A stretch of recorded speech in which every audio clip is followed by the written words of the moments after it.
अस्सलाम वालेकुम। मैं और मेजर क्रिप्टो अपडेट को लेके इल्म के चैनल पे हाजिर हूँ।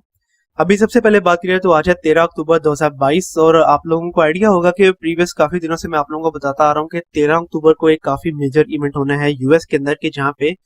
यूएस की सीपीआई की रिपोर्ट आनी है। तो वो जो सी रिपोर्ट है वो अब आ चुकी है और इस रिपोर्ट का क्या इफेक्ट होगा क्रिप्टो करेंसीज की प्राइसेस के ऊपर, मीडियम शॉर्ट टर्म के ऊपर और मीडियम लॉन्ग टर्म के ऊपर, उसके बारे में आपको प्रॉपरली इस वीडियो के अंदर अब गाइड करूंगा। तो सबसे पहले अगर बात करते चलें कि जो सी यूएस की सीपीआई की रिपोर्ट आई है उसके अंदर जो से एक्सपेक्टेड नंबर थे वो थे 8.1%। लेकिन जो से नंबर आए हैं वो नंबर आए हैं 8.2%, मतलब कि हमारी एक्सपेक्टेशन से सिर्फ और सिर्फ 0.1% नंबर ज्यादा आए हैं। लेकिन उस 0.1% का इफेक्ट आप लोगों ने यहाँ पे ये देखा है कि बिटकॉइन की प्राइस के अंदर एकदम डंप आया है। मतलब कि अभी थोड़ी देर पहले जब मैंने ये चार्ट ओपन किया था तब बिटकॉइन की प्राइस तकरीबन $18,600 के ऊपर ट्रेड हो रही थी, और जैसे ही ये रिपोर्ट आई और जैसे ही ये पता लगा कि एक्सपेक्टेशन से नंबर थोड़े से ज्यादा आए हैं, बिटकॉइन की प्राइस ने एकदम डंप लिया और बिटकॉइन की प्राइस एकदम नीचे तकरीबन $18,000 के लेवल है। इसके अलावा अगर आप लोगों को फर्दर गाइड करता चलूं तो पिछले महीने के अंदर, मतलब कि सितंबर के महीने के अंदर जब ये रिपोर्ट आई थी तो उसके अंदर जो से एक्सपेक्टेड नंबर थे वो थे 8.1%। लेकिन जो से नंबर आए थे वो आते 8.3%, मतलब कि हमारी एक्सपेक्टेशन से नंबर आए थे सिर्फ और सिर्फ 0.2% ज्यादा। और उसका इफेक्ट आप लोगों ने यहाँ पे ये देखा था कि बिटकॉइन की प्राइस एकदम $22,600 से नीचे आई थी तकरीबन $20,000 के लेवल तक। तो बेशक जो से ये नंबर्स हैं ये हमारी एक्सपेक्टेशन से थोड़े से ज्यादा है, लेकिन इसका इफेक्ट जो से है वो रेड ही होगा। और अभी भी हम लोग बिटकॉइन की प्राइसेस को थोड़ा बहुत रेड रन ही दिखाता हुआ देखेंगे। तो किस तरह से बिटकॉइन की प्राइस रन दिखाएगी उसके बारे में अगेन आप लोगों को आगे जाके गाइड करता हूँ। सबसे पहले अगर मैं आप लोगों को ये गाइड करता चलूं कि इसकी वजह से अब इंटरेस्ट रेट्स का क्या होगा। तो इस बार जो से इंटरेस्ट रेट्स बढ़ने हैं वो बढ़ने हैं 2 नवंबर को, मतलब कि अक्टूबर के महीने के अंदर इंटरेस्ट रेट्स नहीं बढ़ने हैं। 2 नवंबर को ये इंटरेस्ट रेट्स बढ़ेंगे और उसके बारे में आपको प्रीवियस वीडियोस के अंदर गाइड करता रहा हूँ कि 75 बीपीएस तक इंटरेस्ट रेट्स बढ़ सकते हैं। और क्योंकि नंबर भी हमारी एक्सपेक्टेशन से इतने ज्यादा नहीं आए हैं तो मैक्सिमम चांसेस यही है कि 75 बीपीएस तक के इंटरेस्ट रेट्स ही बढ़ेंगे। लेकिन उस 75 बीपीएस तक के जो से इंटरेस्ट रेट्स अगर बढ़ते हैं तो उसका भी इफेक्ट होगा रेड। इसके बारे में आपको प्रीवियस वीडियोस के अंदर गाइड करता रहा हूँ कि बेशक एक्सपेक्टेशंस के मुताबिक नंबर बढ़ेंगे, लेकिन क्योंकि पिछले काफी महीनों से इंटरेस्ट रेट्स बढ़ता जा रहा है और हमारी एक्सपेक्टेशंस के मुताबिक ही बढ़ रहा है, तो उसकी वजह से इस बार मार्केट उसको काफी ज्यादा अग्रेसिव तरीके से ले सकती है और बिटकॉइन के प्राइसेस को हम लोग रेड रन दिखाता हुआ देख सकते हैं। और इसकी वजह से बाकी की भी जो सी क्रिप्टो करेंसीज हैं वो भी हम लोगों को रेड रन ही दिखाएंगी।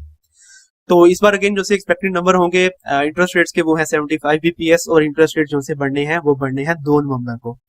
और फर्दर अगर मैं आप लोगों को गाइड करता चलूं तो सिर्फ और सिर्फ अमेरिका के अंदर ही हालात बुरे नहीं चल रहे हैं। बाकी के जो से कंट्रीज हैं कि जिसके अंदर जर्मनी काफी ज्यादा हाईलाइट हो रहा है, जर्मनी के अंदर भी हालात काफी ज्यादा बुरे हैं। और यहाँ पे अगर मैं आप लोगों के साथ इन्फ्लेशन रेट अगर शेयर करता चलूं तो जर्मनी के अंदर भी आज ही रिपोर्ट आई है कि जहाँ पे सितंबर के महीने के अंदर जर्मनी के अंदर जो सी इन्फ्लेशन बढ़ी है वो बढ़ी है तकरीबन 10%। और ये जो सी इन्फ्लेशन बढ़ी है ये प्रीवियसली, मतलब कि पिछले 32 साल के ऑल टाइम हाई के ऊपर गई है। मतलब कि जर्मनी ने पिछले 32 साल के अंदर इतनी ज्यादा इन्फ्लेशन नहीं देखी है अपने कंट्री के अंदर। अगर इसकी रीजंस मैं आप लोगों के साथ यहाँ पे शेयर करता चलूं कि क्यों जर्मनी के अंदर इतनी ज्यादा इन्फ्लेशन बढ़ रही है, तो उसकी जो सी रीजंस है वो रीजन इन्होंने यहाँ पे ये बताए हुए कि पिछले दिनों के अंदर जर्मनी के अंदर फूड और इसके अलावा जो सी ऐसी चीजें, ऐसी तमाम चीजें जो कि घरेलू यूज के अंदर यूज होती हैं, उन सब की सब प्राइसेस के अंदर काफी ज्यादा इजाफा हुआ है। और वो इजाफा क्यों हुआ है उसके बारे में अगर मैं आप लोगों को गाइड करता चलूं तो प्रीवियसली आप लोगों को आइडिया होगा कि मैंने जब ये इंग्लैंड के ऊपर वीडियो बनाई थी मैंने आप लोगों को ये बताया था कि बैंक ऑफ इंग्लैंड अब ये प्लान कर रहा है कि वो ज्यादा से ज्यादा पाउंड्स को प्रिंट आउट करेगा और वो मार्केट के अंदर लेकर आएगा। तो उसके बारे में मैंने आपको गाइड किया था कि मीडियम शॉर्ट टर्म के ऊपर तो हम लोग अच्छा इफेक्ट देखेंगे, जो इंग्लैंड के अंदर इन्फ्लेशन वगैरह बढ़ रहा है वो कम हो जाएगा, लेकिन लॉन्ग टर्म के ऊपर ये बुरा साइन होगा। तो वही हुआ है यहाँ पे जर्मनी के साथ कि जहाँ पे जर्मनी ने 2020 के अंदर जब लॉकडाउन हुआ था तो उन्होंने भी क्या किया था कि उन्होंने सब कुछ तो बंद कर दिया, लेकिन उन्होंने काफी ज्यादा यूरोस जो है वो प्रिंट आउट किया और उनको मार्केट के अंदर ऐड किया था। उसकी वजह से अब हम लोगों ने ये देखा है कि तब तो जो है जर्मनी ने काफी अच्छा फाइट आउट किया है उस लॉकडाउन के साथ, लेकिन उसकी वजह से अब इफेक्ट ये हो रहा है कि चीजों की जो सी प्राइसेस है वो महंगी होती जा रही है। तो 2020 के अंदर जो जर्मनी ने ज्यादा से ज्यादा यूरो को प्रिंट आउट किया था उसका इफेक्ट हम लोग अब देख रहे हैं कि जहाँ पे जर्मनी के अंदर भी इन्फ्लेशन जो है वो अपने ऑल टाइम हाई के ऊपर चल रही है। तो ये कुछ रीजंस है। अगेन वर्ल्ड वाइड जो से हालात हैं वो काफी ज्यादा बुरे चल रहे हैं। इसके अलावा कल की भी एक रिपोर्ट आनी थी, मतलब कि यूएस की पीपीआई की रिपोर्ट, अगर वो भी मैं आप लोगों के साथ यहाँ पे शेयर करता चलूं तो यूएस की जो सी पीपीआई की रिपोर्ट आनी थी कल भी मैंने आपको बताया था, इसकी वजह से हम लोग रेड इफेक्ट ले सकते हैं। तो जो से फोरकास्टेड नंबर थे वो थे 8.4%। मतलब कि एक्सपेक्ट किया जा रहा था कि 8.4% तक की रिपोर्ट आएगी, लेकिन रिपोर्ट आई थी 8.5% तक की। ये भी हमारी एक्सपेक्टेशन से थोड़ी सी ज्यादा आई थी, और थोड़ी सी ज्यादा का भी इफेक्ट हम लोगों ने ये देखा कि बिटकॉइन ने अपना $19,000 का जो सा एक मेजर सपोर्ट लेवल था उसको तोड़ दिया था। तो अब अगेन जो से वर्ल्ड वाइड चीजें चल रही है, मैक्रो इकोनॉमिक जो से फैक्टर्स चल रहे हैं, वर्ल्ड वाइड जो सी इन्फ्लेशन है वो बढ़ती जा रही है। इसकी वजह से अभी भी हम लोग अगले चंद महीनों तक बिटकॉइन की प्राइसेस को, जो सी बाकी क्रिप्टो करेंसीज की प्राइसेस है, उनको रेड रन ही दिखाता हुआ देखेंगे। अब अगर बिटकॉइन के ऊपर टेक्निकल एनालिसिस करते चले तो अभी आप लोग देखें कि ये ट्रेड हुआ है $18,300 के ऊपर, और सो फार इसने $18,000 के सपोर्ट लेवल को होल्ड करके रखा हुआ है। तो अभी क्योंकि ये सीपीआई की रिपोर्ट आई है, अभी चंद मिनट पहले ही ये रिपोर्ट आई है, तो अभी भी काफी ज्यादा वोलेटिलिटी होगी, और अगले चंद घंटों तक हम लोग इस वोलेटिलिटी को कंटिन्यू होता हुआ देखेंगे। और मेजरली बिटकॉइन $18,000 से लेके $19,000 के दरमियान में ही ट्रेड होगा। लेकिन मैं आप लोगों को यही मशवरा दूंगा कि अभी आप लोगों ने ट्रेड्स नहीं लेनी है, ये जो सी डस्ट उड़ी हुई है इसको एकदम बैठने दें, और फिर जब ये डस्ट एकदम बैठ जाएगी तो उसके बाद आप लोग थोड़ी बहुत ट्रेडिंग वगैरह कर सकते हैं बिटकॉइन के प्राइसेस के ऊपर। तो बिटकॉइन के ऊपर शॉर्ट टाइम फ्रेम के ऊपर मैं आप लोगों को कंसोलिडेशन लेवल बताता चलूं तो सो फार जो बिटकॉइन का सपोर्ट लेवल है वो $18,000 के ऊपर, करंट जो रेजिस्टेंस लेवल बनेगा वो $18,500 के लेवल के ऊपर बनेगा, जिसको previously bitcoin as a support के तौर पे यूज कर रहा था। अगर बिटकॉइन की प्राइस से बढ़ जाती है तो फिर $19,000 के लेवल भी एज अ मेजर रेजिस्टेंस के तौर पे काम करेगा। और इसके अलावा लॉन्ग टाइम फ्रेम के ऊपर बात करते चले तो जैसा कि मैंने वीडियो के शुरू के ऊपर आप लोगों को गाइड किया है कि इस सीपीआई की रिपोर्ट की वजह से जो से नंबर बढ़ेंगे इन्फ्लेशन के, वो बढ़ेंगे 75 बीपीएस।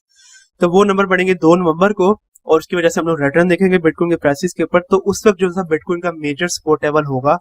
वो होगा $17,500 का लेवल, मतलब कि करंट बियर मार्केट का जो सा ऑल टाइम लो बनाया है बिटकॉइन ने, वो वाला लेवल। और अगर तो बिटकॉइन समहाउ $17,500 के सपोर्ट लेवल को तोड़ देता है तो फिर केओस होगा बिटकॉइन के लिए और बाकी की जो सी क्रिप्टो करेंसीज है उनके लिए, और बिटकॉइन की प्राइसेस को हम लोग $16,000 या $15,000 के लेवल तक भी आता हुआ देख सकते हैं। और अगेन क्योंकि जियोपॉलिटिकल फैक्टर्स इतने अच्छे नहीं चल रहे हैं, वो अगेन मैं भी आप लोगों के साथ ये वीडियो कैनेट के अंदर शेयर करता हूँ, तो लग यही रहा है कि हम लोग बिटकॉइन के प्राइसेस को मेजरली इसी तरह रेड रन या साइड बाय साइड रन दिखाता हुआ देखेंगे। अगर तो बिटकॉइन की प्राइस बहुत अच्छा ग्रीन रन दिखाती है, अगले चंद दिनों के अंदर कोई अच्छी रिपोर्ट वगैरह आ जाती है, तो फिर ये जो सी डेली टाइम फ्रेम के ऊपर डिसेंडिंग ट्रायंगल की मैंने रेजिस्टेंस लेवल की लाइन आप लोगों को लगा के दिखाई हुई है, ये वाला लेवल काफी मेजर रेजिस्टेंस के तौर पे काम करेगा बिटकॉइन के लिए। और जब तक बिटकॉइन इसको एज अ रेजिस्टेंस के तौर पे यूज कर रहा है और इसको नहीं तोड़ा है, तब तक हम लोग बिटकॉइन के प्राइसेस को ऐसे ही नीचे जाता हुआ देखेंगे। तो ये होंगे मेरे next target in bitcoin in medium short term, मतलब कि मीडियम शॉर्ट टर्म के ऊपर $18,000 से लेकर $19,000 के ऊपर, और मीडियम लॉन्ग टर्म के ऊपर $17,500 के मेजर सपोर्ट लेवल है उसको होल्ड करना जरूरी होगा। तो मुझे उम्मीद है कि अब आप लोगों को आइडिया होगा कि अगले चंद घंटों के बाद अगर आप लोगों ने जब ट्रेड लेनी है तो तब आप लोगों ने किस लेवल के ऊपर एंट्रीज लेनी है बिटकॉइन के ऊपर, और किन लेवल्स के ऊपर आप लोगों ने अपने आप को एग्जिट करना है यहाँ पे बिटकॉइन की ट्रेड के ऊपर से। इसके अलावा वीडियो को खत्म करने से पहले अगर मैं आप लोगों के साथ कुछ जियोपॉलिटिकल फैक्टर्स अगर शेयर करता चलूं तो इस वक्त यूएस और सऊदी अरब के दरमियान में कुछ लड़ाई वगैरह चल रही है, और उनसी लड़ाई वगैरह चल रही है वो चल रही है ऑयल की प्राइसेस के ऊपर। तो सऊदी अरब ने पिछले दिनों ये जाहिर किया है कि वो अब जो से अमेरिका को ऑयल बेच रहा है वो उसको महंगे दामों बेचेगा, और इसके ऊपर जो सी अमेरिका की हुकूमत है वो ये कह रही है कि वो पूरी कोशिश करेंगे कि जो सऊदी अरब है वो हम लोगों को कम प्राइसेस के ऊपर ऑयल बेचे। तो क्योंकि यूएस की जो सी डिमांड है, ऑयल की डिमांड वो काफी ज्यादा है, इसीलिए वो अपनी डिमांड को पूरा करने के लिए बाकी के जो से कंट्रीज है कि जिसके अंदर गल्फ जो सा पूरा एरिया है वो काफी ज्यादा उनके लिए मैटर करता है, और उन्हीं से वो ऑयल वगैरह बाय करता है, और मेनली वो बाय करता है सऊदी अरब से। तो इसीलिए अब बाइडेन की हुकूमत तो यही कह रही है कि वो पूरी कोशिश करेंगे कि सऊदी अरब ये जो से रेट्स हैं ये ना बढ़ाए। लेकिन अगर समहाउ सऊदी अरब अपनी बात पे अड़ा रहता है और वो रेट्स को बढ़ा देता है तो उसकी वजह से हम लोग जो सी इन्फ्लेशन है यूएस के अंदर वो उसको और भी ज्यादा होता हुआ देखेंगे। और अगर यूएस के अंदर इन्फ्लेशन ज्यादा होती है तो उसका डायरेक्ट इफेक्ट अभी हम लोगों ने देखा है बिटकॉइन के प्राइसेस के ऊपर। और अगेन आप लोग बस ये खुद इमेजिन भी कर सकते हैं कि अगर यूएस के अंदर इन्फ्लेशन और ज्यादा बढ़ती है तो उसका क्या इफेक्ट होगा बाकी की क्रिप्टो करेंसीज के ऊपर। और इसके अलावा बाकी की जो से जीरो पॉलिटिकल फैक्टर्स है कि जिसके अंदर रशिया और यूक्रेन की वार है वो भी आप लोगों के सामने चल रही है। तो अगर तो समहाउ कोई मुआवजा हो जाता है, वो वार एकदम रुक जाती है, तो उसकी वजह से हम लोग काफी ग्रीन इफेक्ट देख सकते हैं। लेकिन अभी तक वो वार नहीं रुकी है, अभी तक वो वार चल रही है, और अगर ये वार इसी तरह कंटिन्यू रहती है तो उसका भी हम लोग काफी रेड इफेक्ट देखेंगे क्रिप्टो करेंसीज के ऊपर।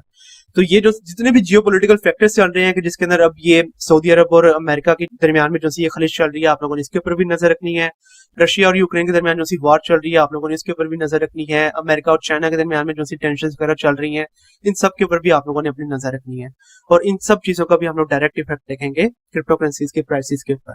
तो मुझे उम्मीद है कि अब आप लोगों को आइडिया होगा कि आप लोगों ने किस तरह से अपने फंड्स को हैंडल करना है अगले चंद घंटों के लिए। अगली बार तक के लिए आप मुझे इजाजत दीजिए। अल्लाह हाफिज।